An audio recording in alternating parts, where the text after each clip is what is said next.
Capital ہل پر صدر Trump کے حامیوں کی طرف سے کیے گئے حملے کے بعد صدر کو ہٹانے کے لیے ڈیموکریٹس کی کوششوں میں تیزی آ رہی ہے۔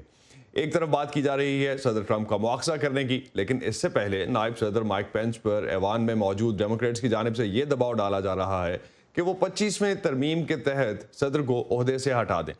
یہ بھی ممکن ہے کہ ایوان نمائندگان کی اسپیکر نینسی پیلوسی آج مواخذے کی قرارداد متعارف کروا دیں، جس میں صدر ٹرمپ پر یہ الزام عائد کیا جائے گا کہ انہوں نے جو بائیڈن کے حق میں ووٹ کی تصدیق روکنے کی کوشش کی اور اس میں ناکام بغاوت کے لیے اکسایا۔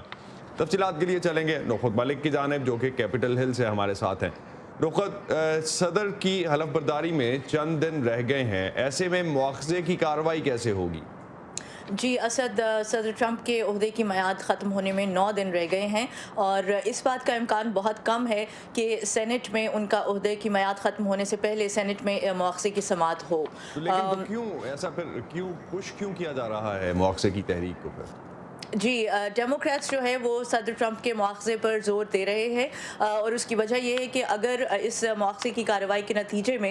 صدر ٹرمپ جو ہے وہ مجرم قرار دیے گئے تو وہ آئندہ امریکہ کا صدر بننے کے لیے نااہل ہو جائیں گے، اور اسی بات کو ہاؤس کی اسپیکر اور سینئر ڈیموکریٹ نینسی پیلوسی نے کل رات CBS کے ایک انٹرویو میں بھی واضح کیا ہے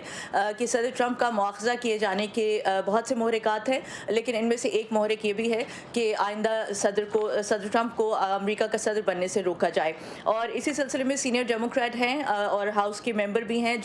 جیسن کلائبرن، انہوں نے فاکس نیوز کو ایک انٹرویو دیتے ہوئے یہ کہا ہے کہ ان کا کام مواخذہ کرنا ہے، بنیادی طور پہ صدر ٹرمپ پہ فرد جرم عائد کرنا ہے، اور ساتھ ہی ساتھ انہوں نے اس مواخذے کی کارروائی کے بارے میں CNN سے بات کرتے ہوئے ایک تجویز دی ہے کہ ہاؤس جو ہے وہ مواخذے پہ مواخذے کی قرارداد پہ 20 جنوری سے پہلے دستخط کر سکتا ہے،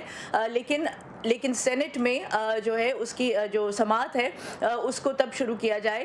جب انتظامیہ کے 100 دن کی کارکردگی کا آغاز ہوگا۔ اور ساتھ ہی ساتھ یہ بھی بتاتی چلوں کہ اس وقت کم سے کم 180 ڈیموکریٹ ارکان ہیں ہاؤس کے جو مواخذے کی قرارداد پہ دستخط کر چکے ہیں، لیکن 435 ممبرز ہیں ایوان کے اور 218 دستخطوں کی ضرورت ہوتی ہے، تو ابھی تک جو ہے وہ کسی بھی ریپبلکن نے اس کی حمایت نہیں کی ہے۔ جی بہت شکریہ نخبت ملک، ہمیں اس حوالے سے اپڈیٹ کرنے کا۔